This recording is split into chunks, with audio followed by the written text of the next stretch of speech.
Bro, ഇന്നലെ അശ്വിൻ നമ്മുടെ cricketer കഴിഞ്ഞ ദിവസം പുള്ളി തമിഴ്നാട്ടിലൊരു ഏതൊരു യൂണിവേഴ്സിറ്റിയിൽ എന്തോ ഒരു പ്രോഗ്രാം പോയ സമയത്ത് ഒരു കാര്യം പറഞ്ഞിരുന്നു. പറഞ്ഞ കാര്യം ഇതാണ് കേട്ടോ. சொல்லலாம்னு நினச்சேன். அது நம்ம நேஷனல் லாங்குவேஜ் இல்லை, அது ஒரு அஃபிஷியல் லாங்குவேஜ்னு. சரி, English. Okay English students in the house give me A. Okay, Tamil. Okay, Hindi. வரவே இல்லை ஹிந்தி. ஓகே, எல்லாம் சொல்லலாம்னு நினச்சேன். அது நம்ம நேഷണൽ ലാംഗ്വേജ് ഇല്ല, അത് ഒരു അഫീഷ്യൽ ലാംഗ്വേജിന്. ശരി ബ്രോ, അശ്വിൻ ഈ പറഞ്ഞ കാര്യത്തിനോട് എത്രത്തോളം യോജിക്കുന്നുണ്ട്? അതായത് അശ്വിൻ അവിടെ പോയി സംസാരിച്ചത് ഡയറക്റ്റ് അല്ല, ഇൻഡയറക്റ്റ് ആയിട്ടാണെങ്കിലും പറഞ്ഞത് ഹിന്ദി ഒരു നാഷണൽ ലാംഗ്വേജ് അല്ല എന്നാണ് പറഞ്ഞത്. അപ്പൊ അതിനെ എതിർത്ത് പല രാഷ്ട്രീയ പാർട്ടിക്കാർ എതിർത്തും അതിനെ സപ്പോർട്ട് ചെയ്തപ്പോൾ വന്നിട്ടുണ്ട് തമിഴ്നാട്ടിൽ. ശരിക്കും ഇന്ത്യ ഒരു നാഷണൽ ലാംഗ്വേജ് ആണോ? അല്ല, ഇത് അശ്വിൻ പറഞ്ഞതിൽ യാതൊരു തെറ്റും ഇല്ല. ആക്ച്വലി നമ്മുടെ കോൺസ്റ്റിറ്റ്യൂഷൻ ഓഫ് ഇന്ത്യ, ഈ ഭരണഘടന ബുക്ക് പ്രകാരം നമുക്ക് ഇന്ത്യയിൽ ഒഫീഷ്യൽ ലാംഗ്വേജ് മാത്രമേ ഉള്ളൂ. നാഷണൽ ലാംഗ്വേജ് എന്ന് പറഞ്ഞ ഒരു ഇതില്ല നമുക്ക്. ഇല്ല. ഒഫീഷ്യൽ ലാംഗ്വേജ് എന്ന് പറയുന്നത് ഹിന്ദി, ഇംഗ്ലീഷ് എന്നുള്ള രീതിയിലാണ് പറഞ്ഞിട്ടുള്ളത്. അപ്പൊ ഹിന്ദി ഇംഗ്ലീഷും ഒഫീഷ്യൽ ലാംഗ്വേജ് ആണ്, ഒരിക്കലും നാഷണൽ ലാംഗ്വേജ് ഇല്ല. നാഷണൽ ലാംഗ്വേജ് ഇല്ല നമുക്ക് ഒരിക്കലും. അങ്ങനെ ഒരു സംഭവം ഇതുവരെ ഇല്ല. അത് കുറെ രാഷ്ട്രീയ പ്രവർത്തകർ അത് മനസ്സിലാക്കിയിട്ടില്ല എന്ന് തോന്നുന്നു ഇപ്പോഴും. അല്ലെ ഇത് മിസ്ഗൈഡ് ചെയ്യാണോ എന്നുള്ളത് മനസ്സിലാവുന്നില്ല. അത് പോരാണ്ട് തന്നെ നമുക്ക് ഇന്ത്യയിൽ ഹിന്ദി എന്ന് പറയുന്നത് ഇന്ത്യയിലെ 22 റീജിയണൽ ലാംഗ്വേജിൽ ഒരു ലാംഗ്വേജ് മാത്രമാണ്. ഓക്കെ, അപ്പൊ ഇന്ത്യയിൽ മൊത്തം 22 റീജിയണൽ ലാംഗ്വേജസ് ഉണ്ട്.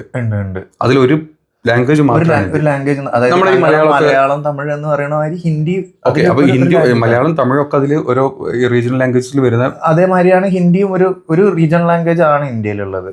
അല്ല, നമ്മൾ പൊതുവെ ഞാൻ പലതിലും കണ്ടിട്ടുണ്ട് നമ്മുടെ ഇന്ത്യയിൽ മൊത്തം 6000 ലാംഗ്വേജസ് ഉണ്ട്. ലാംഗ്വേജസ് കുറെ ഉണ്ട്, പക്ഷെ നമ്മുടെ ഭരണഘടനാ പ്രകാരം 22 റീജിയണൽ ലാംഗ്വേജ് ആണ് ഉള്ളത്.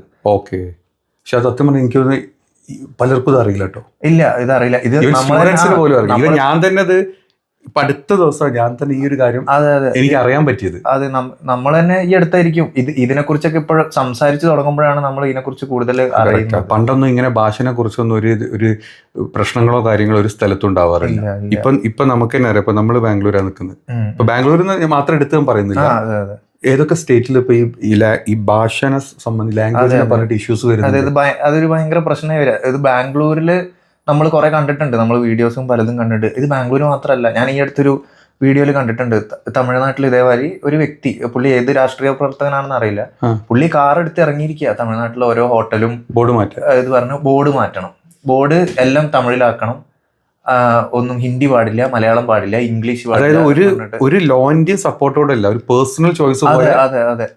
ഇത് അവരൊരു കാര്യം മനസ്സിലാക്കേണ്ട, ഈ ഹോട്ടലുടമ, ഈ കടയുടമയൊക്കെ ഇവരൊക്കെ ടാക്സ് അടച്ചിട്ടാണ് അവിടെ നിൽക്കുന്നത്. തീർച്ചയായിട്ടും. അപ്പൊ അതിന് അവർക്ക് അങ്ങനെ ഒരു ലാംഗ്വേജ് പ്രശ്നം ഉണ്ടെങ്കിൽ അത് അതിൻ്റെതായിട്ടുള്ള അധികാരികൾ വന്ന് ചെയ്യണം. ഇത് ഒരു വ്യക്തി വന്നിട്ട് അവര് എന്താ പറയുക, രാഷ്ട്രീയ ആ ഒരു ഗുണ്ടായിസമാരിയാണ് നമുക്കത് കാണുന്നത്. അവർ വന്ന് അവര് ശരിക്കും പറഞ്ഞിട്ടുണ്ടെങ്കിൽ ഭീഷണിപ്പെടുത്തുക, നിങ്ങൾ ഇത് വെക്കണം. ഇത് എത്രത്തോളം ഒരു മോശമായ, ഇത് ബാക്കിയുള്ളവർ എത്രത്തോളം ഇൻഫ്ലുവൻസ് ചെയ്യും. ഇതിപ്പോ മറ്റുള്ള സംസ്ഥാനങ്ങളിൽ ഇതേമാതിരി എനിക്ക് തോന്നുന്നു ഇപ്പൊ ഏറ്റവും കൂടുതലായിട്ട് ഒന്ന് നമ്മുടെ കർണാടകയിൽ കാണുന്നുണ്ട്. ബോർഡൊക്കെ ഒരു പെർസെന്റേജ് കൂടുതൽ റീല് കണ്ടിരിക്കുന്ന ഊബറിൽ ഓട്ടോ ആൾക്കാർ, അവർക്ക് മനസ്സിലാവുന്നില്ല എന്നുള്ളത് അത് അങ്ങനെ പറയുന്നതുകൊണ്ട് കുഴപ്പമില്ല. പക്ഷെ നിങ്ങൾ ഒരിക്കലും ഹിന്ദി സംസാരിക്കരുത് എന്ന് പറയണത്, നോർത്തിൽ ഇപ്പൊ അവര് പറയുന്ന മാതിരി ഹിന്ദി മാത്രമേ സംസാരിക്കാൻ പാടൂ എന്ന് പറയുന്ന മാതിരി അതേമാതിരി തന്നെ തെറ്റാണ് ഇവിടെ വന്നിട്ട് ഹിന്ദി സംസാരിക്കും. കാരണം നമ്മൾ ചെറുപ്പത്തില് നമ്മളൊക്കെ സ്കൂളിൽ പഠിച്ച ഫസ്റ്റ് ലാംഗ്വേജ് എന്തായിരുന്നു?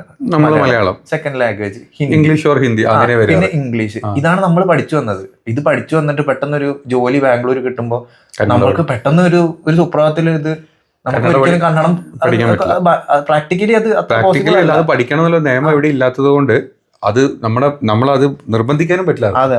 അപ്പോ എന്താ പറയാ, നമുക്ക് കോമൺ ആയിട്ട് ഇംഗ്ലീഷ് ഇതുണ്ട്, അത് എല്ലാവർക്കും പറ്റിക്കോളണമെന്നില്ല. പിന്നെ നമ്മളിവിടെ ഉപയോഗിക്കുന്നത് ഹിന്ദിയാണ്. അപ്പോൾ നമുക്ക് അറിയില്ലെങ്കിലും ഈ ലാംഗ്വേജ് എന്ന് പറയുന്നത് ഫസ്റ്റ് ഓഫ് ഓൾ ഇതൊരു കമ്മ്യൂണിക്കേഷന് വേണ്ടിയിട്ടുള്ള ഒരു സംഭവമാണ്, വേറെ ഒന്നുമല്ല. പക്ഷെ പലരും ഇപ്പൊ ഈ ലാംഗ്വേജിനെ വരെ ഒരു രാഷ്ട്രീയ എന്താ പറയാ ഒരു ആയുധാക്കി എടുക്കും. അതെ.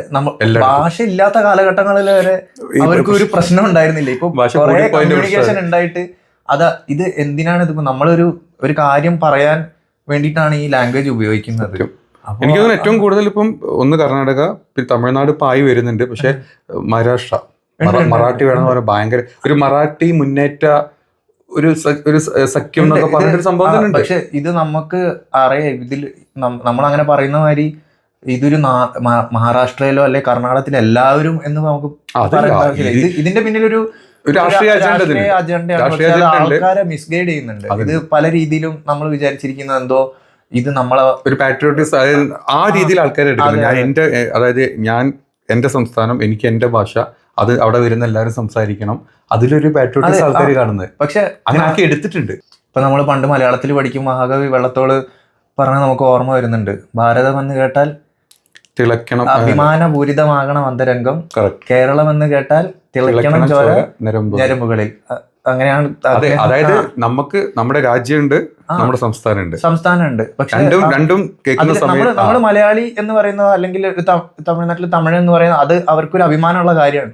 പക്ഷെ അതേമാതിരി തന്നെ നമ്മൾ ബാക്കിയുള്ള തൊട്ടടുത്തുള്ള സ്റ്റേറ്റുകളെ നമ്മൾ റെസ്പെക്ട് ചെയ്യണം. അവിടെ നിന്ന് വരുന്ന ഒരാളോട് നമ്മൾ ഒരിക്കലും ഇമ്പോസ് ചെയ്യരുത്, നിങ്ങൾ ഇങ്ങനത്തെ ഭാഷ സംസാരിക്കണം. ഇത് അവരെ നമ്മൾ അവരെ സഹോദരന്മാരായിട്ട് കാണേണ്ട.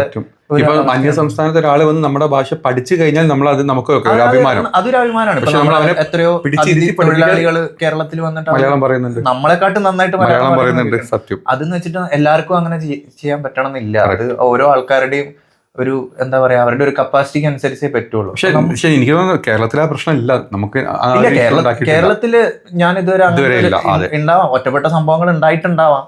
അത് ഒരു പേഴ്സണൽ റിവെഞ്ച് പോലെ എന്തെങ്കിലും ആൾക്കാരുണ്ട്. പക്ഷെ ഇപ്പൊ നമ്മുടെ കർണാടകയിലും മഹാരാഷ്ട്രയിലും തമിഴ്നാട്ടിലൊക്കെ പോലെ ഒരു ഗ്രൂപ്പ് ഓഫ് ആളുകൾ വന്നിട്ട് ബോർഡ് പൊളിക്കുക, എന്നിട്ട് അതിന് പറയുന്ന ബോർഡ് വെക്കണം, എത്ര പെർസെന്റേജ് കന്നഡ വേണം, എത്ര പെർസെന്റേജ് ഇംഗ്ലീഷ് വേണം, ആ രീതിയിലൊന്നും നമ്മുടെ നാട്ടില് ഇനി വരാനും ചാൻസ് ഇല്ല. പക്ഷെ ഇതെന്താന്ന് വെച്ചാൽ ഇതൊരു പ്ലേഗ് മാതിരി ആവും നാളത്തേക്ക്.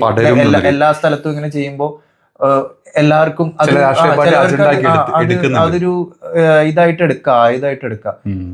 എന്തൊക്കെ പറഞ്ഞാലും നമ്മള് ഒരു കാര്യം മനസ്സിലാക്കേണ്ടത്, ഇന്ത്യ എന്ന് പറയുന്നത് ഇത്രയും സംസ്ഥാനങ്ങളെല്ലാം കൂടെ ഒരുമിച്ച് നിൽക്കുന്ന ഒരു സംഭവമാണ്. ഇപ്പൊ യൂറോപ്പ് മാതിരിയുള്ള ഒരു ഇതല്ല. യൂറോപ്പിൽ ഇപ്പൊ അങ്ങനെയാണെങ്കിൽ നമുക്ക് നാളെ പറഞ്ഞൂടെ കേരളം എല്ലാം വേറെ വേറെ ഒരു രാജ്യം എന്നുള്ള രീതിയിൽ നാളെ ഇവരതും പറയൂ എന്നുള്ള പേടി. യുണൈറ്റഡ് കൺട്രി അല്ല, നമ്മുടെ ഇന്ത്യയുടെ ഒരു ഏറ്റവും ഒരു എന്താ പറയാ ഒരു യുണീക്ക് ആയിട്ടുള്ള ഒരു സംഭവം. നമ്മളൊരു കാർ എടുത്ത് പോകുമ്പോ, നമ്മൾ ഒരു സ്ഥലം വിട്ട് കഴിഞ്ഞ് ഒരു സ്ഥലത്ത് പോകുമ്പോ വേറെ ഭാഷ, വേറെ ആയിട്ടുള്ള കൾച്ചർ, അതാണ് ഇന്ത്യയുടെ ഒരു ഏറ്റവും ഒരു വലിയ നാനാത്വത്തിലേക്കത്തും. അതെ. അപ്പോ അതുപോലും മലയാളത്തിൽ പറയാൻ പറ്റത്തില്ല. അതാണ് ഇത് സത്യം. അതാണ് നമ്മുടെ ഇന്ത്യയുടെ ഒരു.